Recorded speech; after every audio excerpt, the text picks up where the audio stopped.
शबरिया की तबीयत कैसी है? शुक्र है गोली छू के गुजर गई है। अभी वो अंडर ऑब्जर्वेशन है। रूम में शिफ्ट कर दें, उसके बाद आप सब लोग मिल सकते हैं। मैं यहाँ से कहीं नहीं जाऊंगा। क्यों?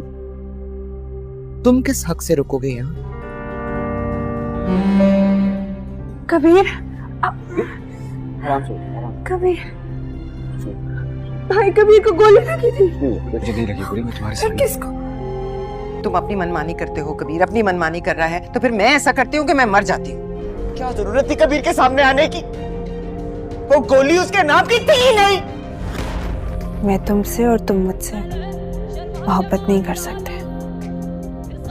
हम करीब आएंगे तो अंजाम यही होगा। हर्पल जियो का ड्रामा सीरियल मनमस्त मलंग की आने वाली एपिसोड बहुत ही ज्यादा इंटरेस्टिंग होने जा रही है। आप लोगों को दिखाया जाएगा रिया मुबीन से कहती है कि मुझे अभी के अभी हॉस्पिटल लेकर चलो, मैं कबीर को खुद संभालूंगी, और मुझे उम्मीद है कि वो मान जाएगा। दूसरी तरफ आसमा जब घर आती है तो वो बहुत ज्यादा रो रही होती है, तो सिकंदर कहता है कि अब तुम्हारे रोने का क्या फायदा, तुम्हें जरा भी अपनी बहन का ख्याल नहीं आया गोली चलाते हुए। तो आसमा कहती है कि मुझे पता ही नहीं चला कि कब रिया वहाँ पर सामने आ गई, मैं तो कबीर पर गोली चलाने के लिए वहाँ पर गई थी, इसके सामने बंदूक तानी थी, लेकिन रिया इसको बचाने के लिए आगे क्यों आ गई थी।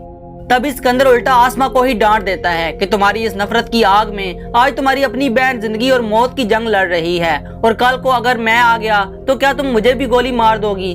लेकिन आसमा के कानों पर जूं भी नहीं रेंगती और वो इसकी बात को अनसुनी कर देती है और अपनी नफरत की आग को मजीद भड़का रही होती है। अब वो कुछ ऐसी चाल चलेगी जिससे कबीर और रिया की जिंदगी तबाह बर्बाद हो जाएगी और आसमा अपनी मोहब्बत में कामयाब हो जाएगी, और वो कबीर और रिया की मोहब्बत को रोंद कर आगे बढ़ जाएगी। तो जब रिया कबीर के आगे आकर खुद अपने सीने पर गोली खा लेती है तो कबीर को ये बात कन्फर्म हो जाती है कि रिया भी मुझसे मोहब्बत करती है। हालांकि वो ये बात पहले भी जानता था, लेकिन आज तो कबीर की जगह पर इसने खुद गोली खाकर आज इस बात को कन्फर्म कर दिया था। और आसमा और इसके घर वाले वो हैरान और परेशान हो चुके थे रिया की मोहब्बत की वजह से, क्योंकि आसमा तो रिया को तैयार कर रही थी कि वो कबीर को अपनी मोहब्बत के जाल में फंसाकर इसे धोखा देकर किसी और से शादी कर ले।